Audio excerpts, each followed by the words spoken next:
This is the Red Bull Rant podcast. If you aren't expecting adult language, why even bother listening? Come here, will you? I need 2 more glasses for the girls, and also bring a pitcher of beer every 7 minutes till somebody passes out. And then bring one every 10 minutes, right? You got it.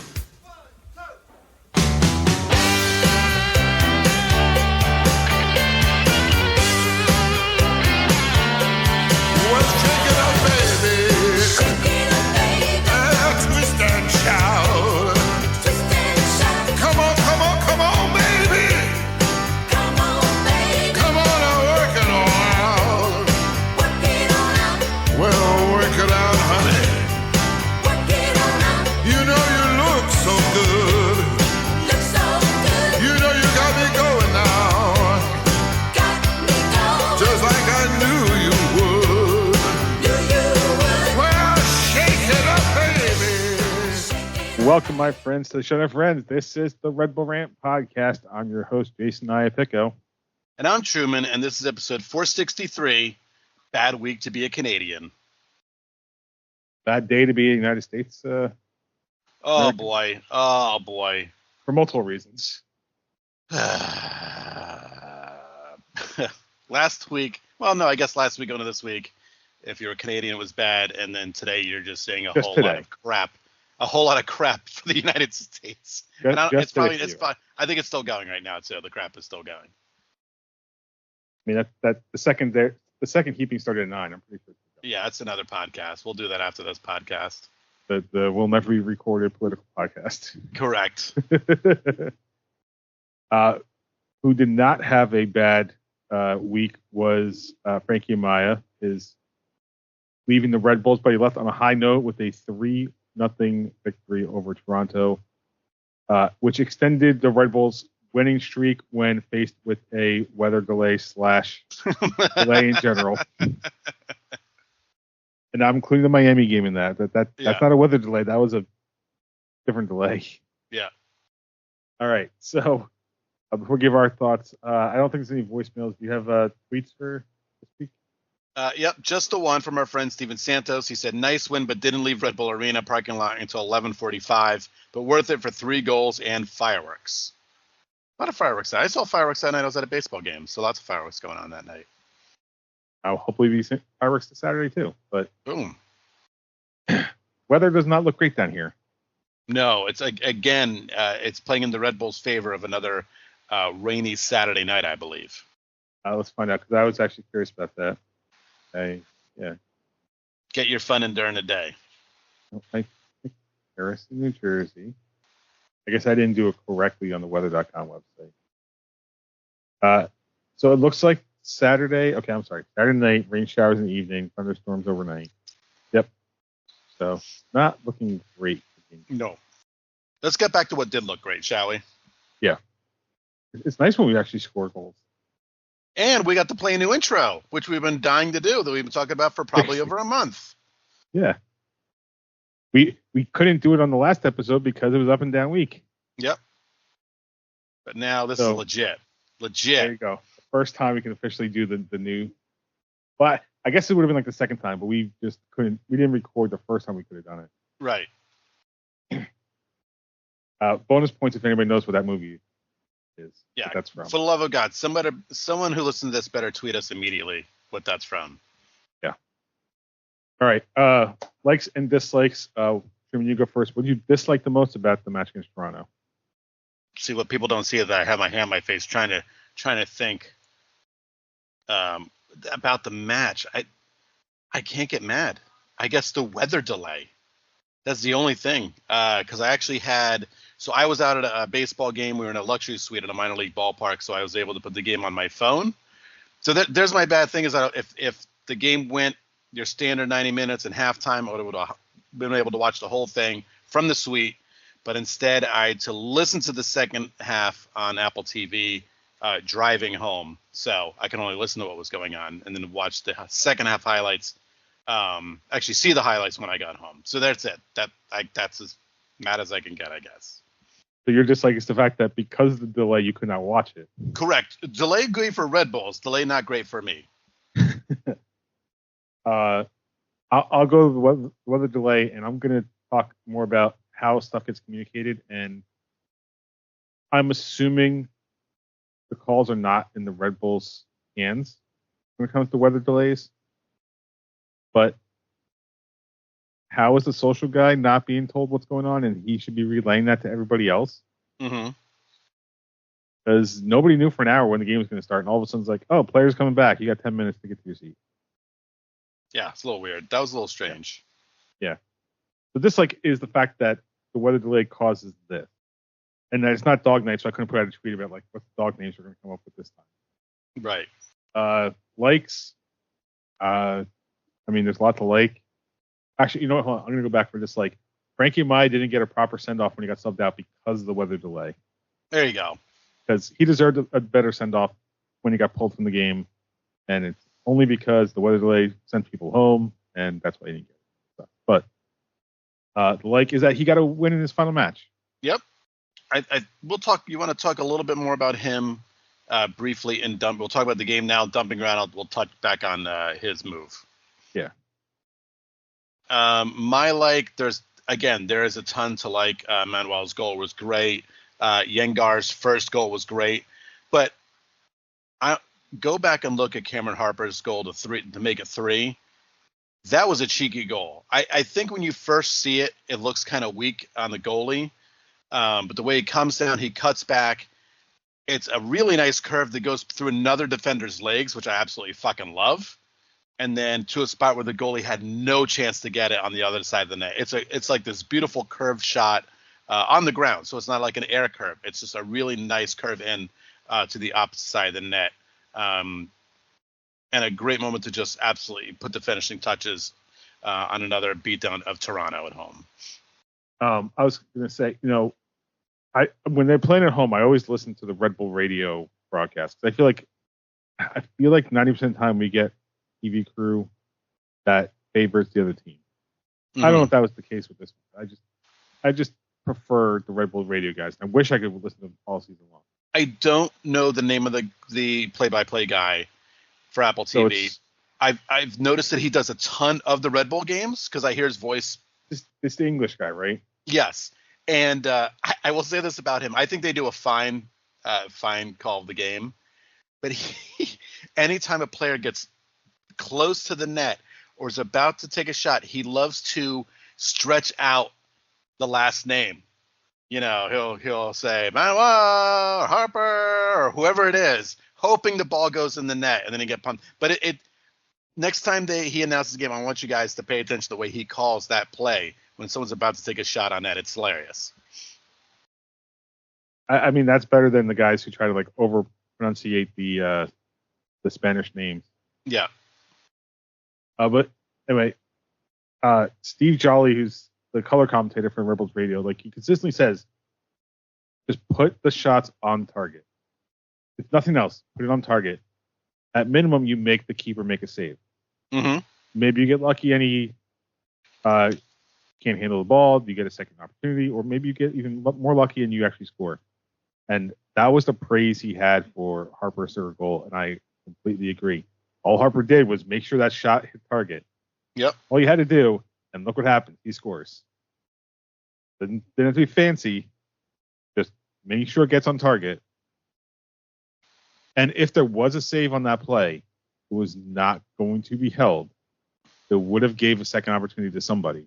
Right, because he would have to have, the way the ball moved, he would have to have dived. He would have to dive on the ground. It wasn't going to go right into his arms. And chances are when you're diving, there's going to be some sort of deflection. Right. You can't get both hands out to make a catch. So right. You either get deflection, which you possibly get a shot on, or you get a corner. Right, if he saves and it goes out of bounds. So that's what you need to do. And look what happens. Good things happen when you actually put the ball on target. Yeah. All right. Any other afterthoughts? Great game, complete game. It was something that they desperately needed when you don't have, again, your top players in that game. I think Forsberg's going to be back for Saturday's game against DC, but they needed this. These players needed this. I think the person most desperate was Dante Van Zier. He had a few good chances. You can kind of tell. Again, I recently just watched just a recap of the game because I want to refresh my memory. After goals, he was excited, but he wants to be the one putting the ball in the back of the net, which means that he's still going to be aggressive, which they need out of him. They need goals, they need assists out of him. You can't just hang on to a 4-assist game against Miami.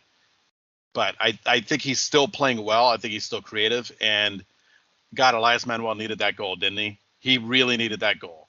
He did. I feel like Van Zier is at the point where he's going to start playing desperate and taking more shots, which is always a good thing, just taking more shots in general. But right, hey, Steve Jolly, right? You just said take more shots, shoot the ball.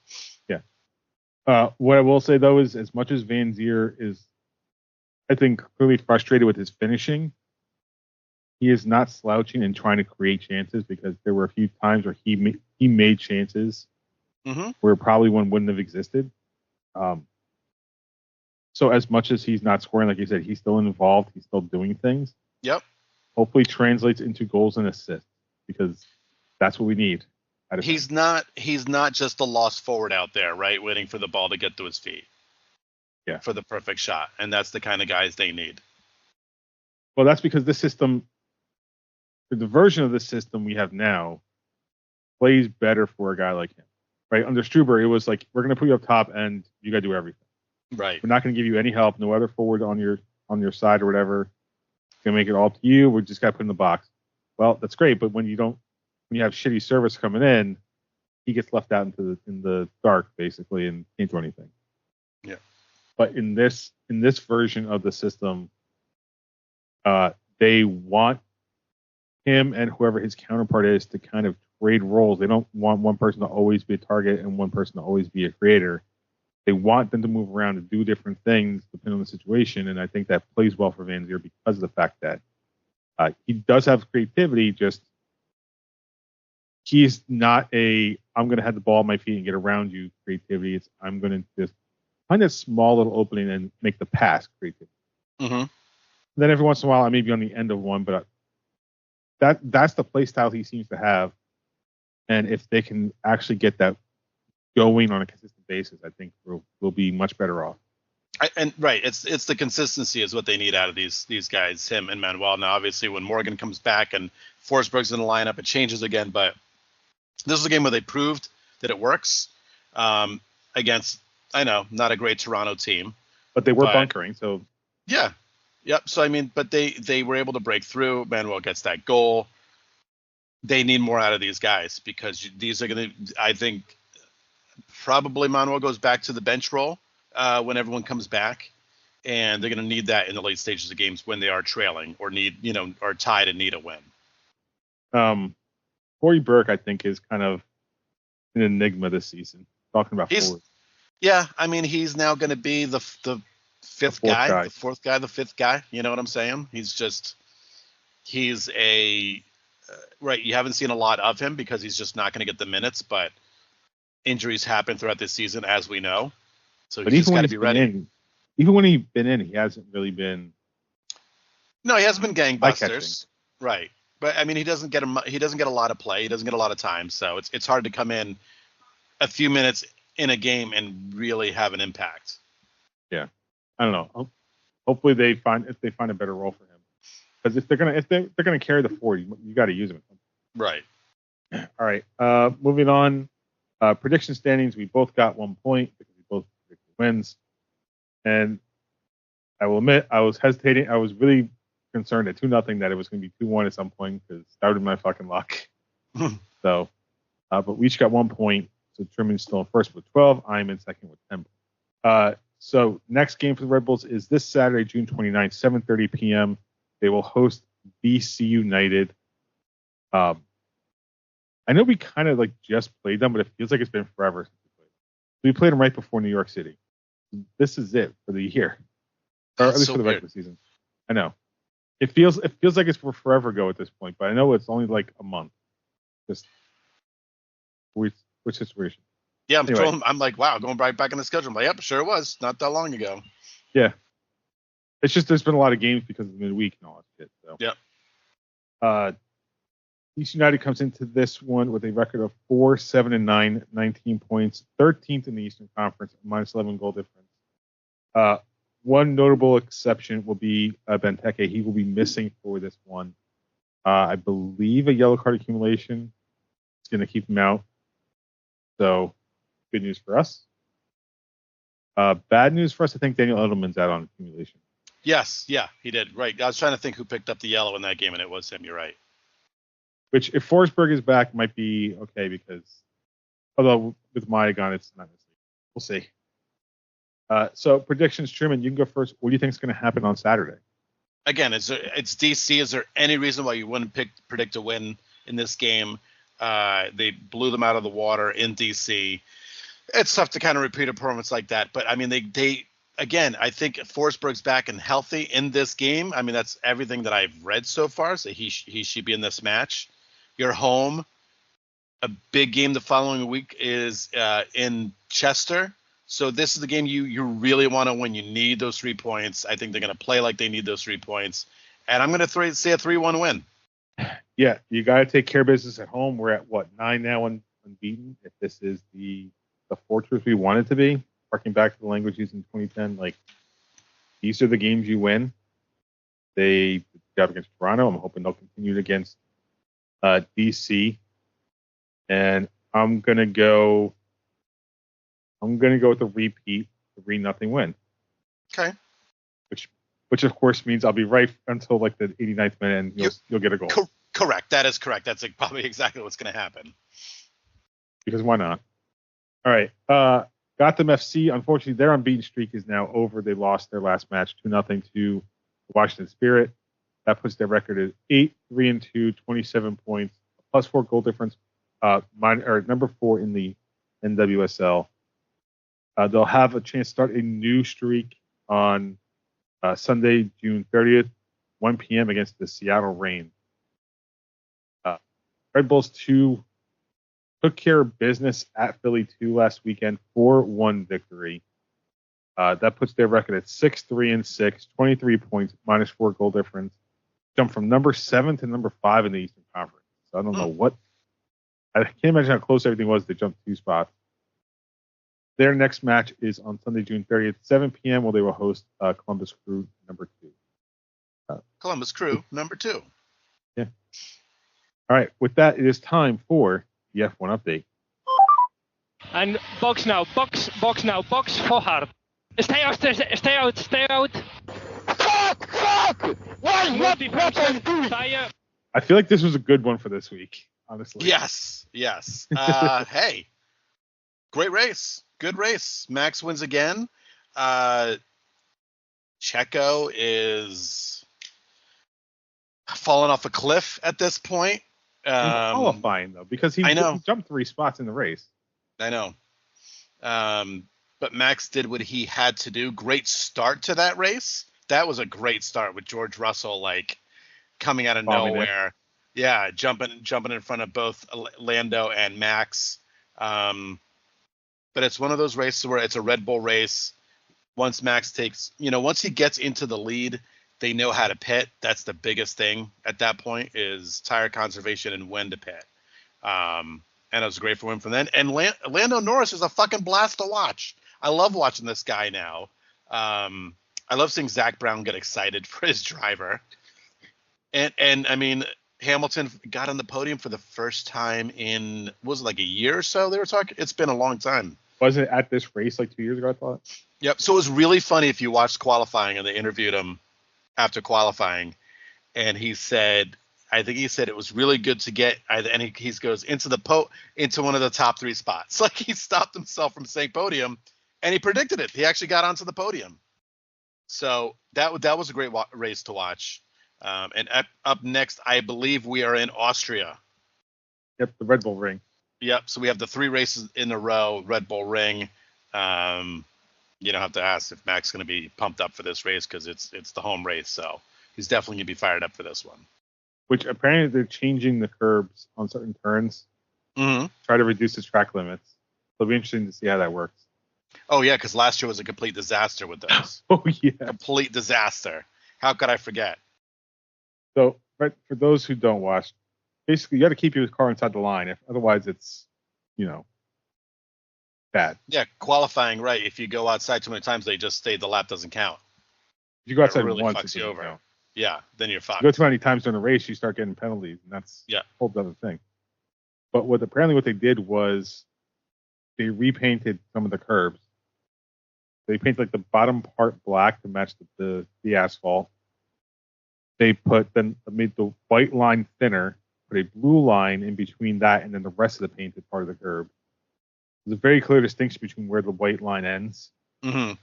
And then so in theory, when you're driving, you also have a much smaller view between where the curb is and where the gravel is right next to it. So you're not really going to ride that curb as much. But And it's a sprint weekend. Oh God. Okay. Yeah. That'll make it better. Yep. That's what spring qualifying Friday, sprint race Saturday, qualifying Saturday, and then practice 6:30 a.m. our time. Sprint qualifying 10:30. Sprint on Saturday at 6 a.m. Well, because then they got regular qualifying. So they got to have qualifying at 10, and then the race Sunday at 9. If you want to get into F1, this is a good weekend to do it. Yep. All right. With that, it is time for the dumping ground. I'm the trash man. Let's talk about Frankie Amaya first. Okay. I don't want Frankie Amaya to get ruined by the other stuff. No. Here's the problem. I'm very happy for Frankie Amaya going on to bigger and better things, I guess. I guess that's the way you could put it. But Jay, here's the problem that you and I both know, that every Red Bulls fan knows. You are removing a huge piece of this team. An integral part, a guy who's had 2 fantastic seasons with this team. Are they replacing him? That is the biggest question. What is coming in to take a spot? And as Red Bulls fans, we sweat that it will be nobody. That's what I'm the most worried about. Probably nobody. That's the thing. Probably nobody. I mean, this team is poised to make a good playoff run. They have fucking talent. They look good. They're playing well for the most part. You're taking away a huge cog, and I don't know what the plan is to actually replace him. Because if it's just, again, selling players and making money and doing nothing, then what the fuck are we doing with this team? That's the part that bugs me. Because you just don't know. And the history, aside Emil Forsberg, was not much of anything. And even that one wasn't really much because it was just doing our sister club a favor. Right. Helping them clear some salary off the book. And apparently getting him away from a messy divorce. But I mean, what do you think? Those are my thoughts. This is what I'm worried about. Yeah, happy for him in the fact that he gets a bigger contract, gets to go play somewhere else, and hopefully grow as a player and then get one even bigger thing. I find it funny how he was the focus of Cincinnati fans' anger towards us for God knows why. Yeah. Like, I understand they didn't like for some reason. They apparently didn't like the way he left, but after a year or two, it's like trust from guys who rant about the Red Bulls most of the season long. It's not that good to hold in anger all the time. Fans don't forget anything, as you know. But yeah, the biggest question is going to be who's replacing him, and the answer is we don't know. Right.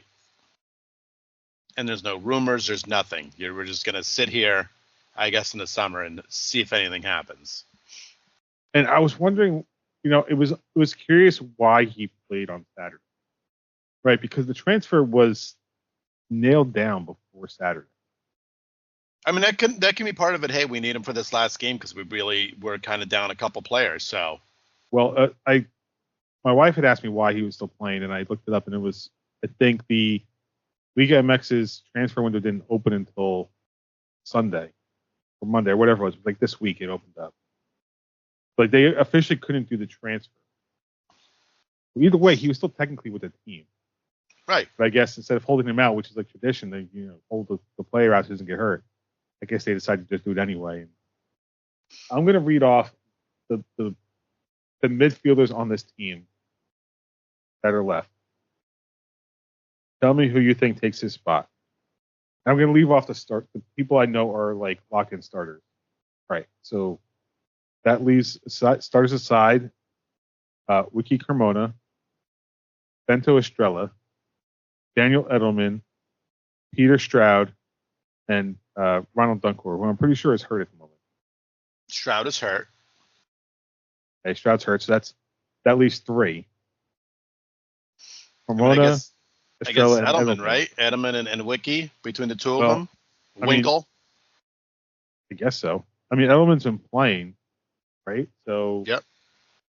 I don't know. Well, he won't be playing this weekend, but But yeah. I don't know. I would love to see him go out and get another impact player and actually You know be a real threat. Did you know we technically have I think it's 9 forwards on the roster? Yeah, we have 9 forwards listed on the roster. Lewis love Morgan's it. listed as a midfielder, although the fact that he plays striker is. Yeah. Gengar is listed as a forward, although he plays as a midfielder. Yep. Julian Hall plays as a midfielder, but listed as a forward. Serge Noma is unfortunately just never going to play again, apparently. Just exists. Apparently, yeah. Yeah. Mitchell, who I don't even know if he played. I don't even know his first name. Roland Mitchell. Actually, yeah, I think he played a few. Not much. We have a weird roster. We really do. Yeah. Listen, I was only going to win games. I don't give a what the fuck they're labeled as. Well, true. Who They cares? can be all listed on the field as goaltenders. I don't care.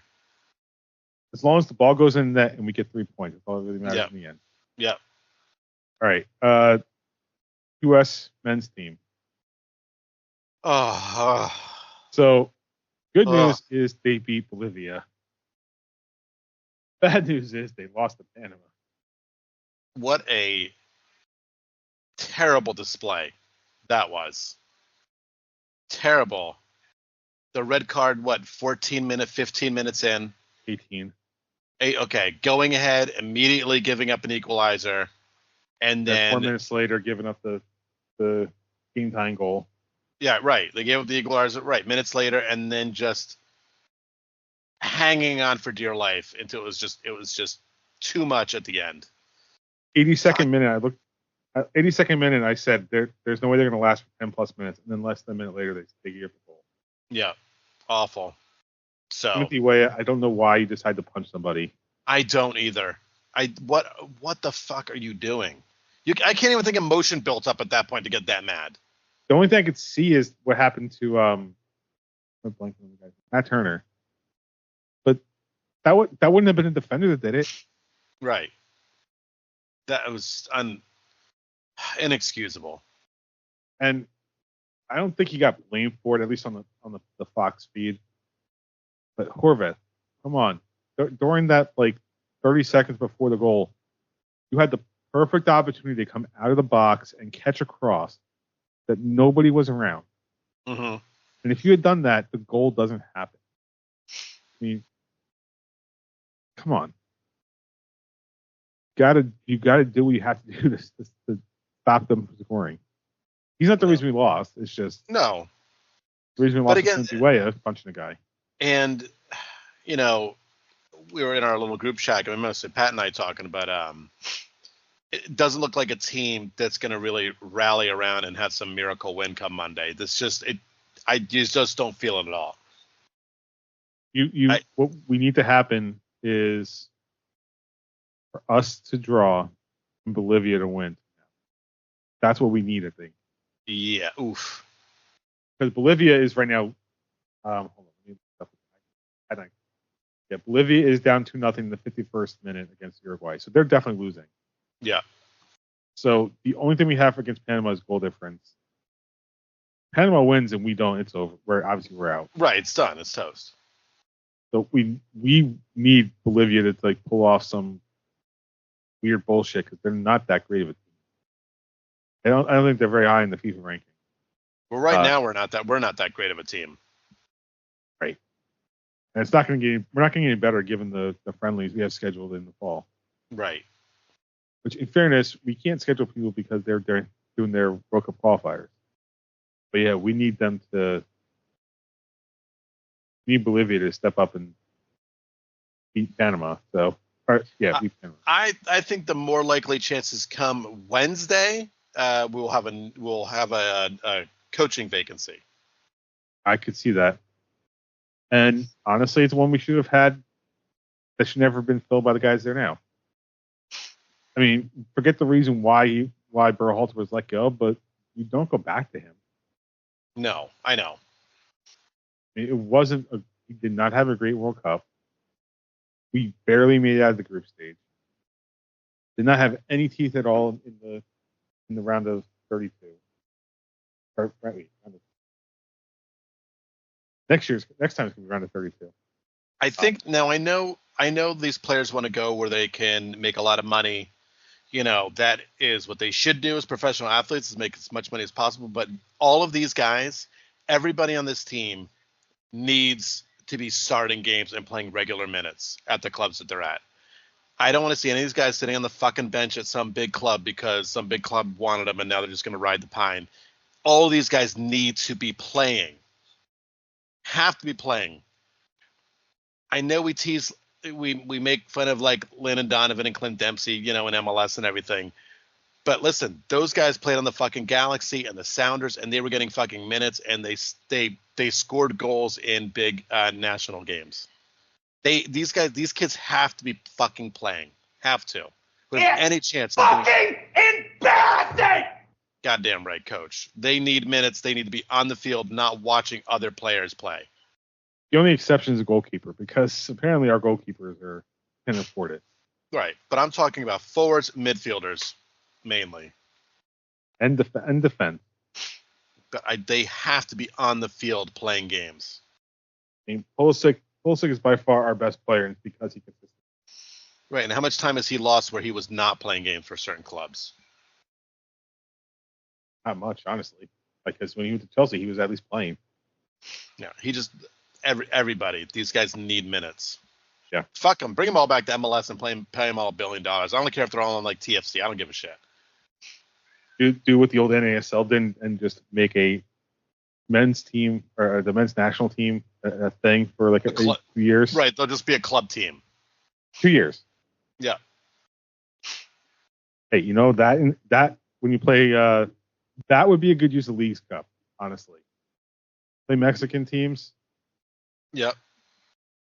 Yeah, that would definitely be a good use of Leagues Cup. Not what we have now, but all right. Anything else for dumping grounds? No. Okay. Then it's time for our last segment of the show, Truman's Terrible Team of the Week. That's terrible. Let me pull it up here because I want to go over all the goals that were scored. It was LAFC beating. I mean, San Jose sucks. It's got to be tough being a San Jose fan. That team is fucking terrible. And the stadium's not that great, honestly. Yeah, and they lost 6-2 against LAFC. Great team. But holy crap.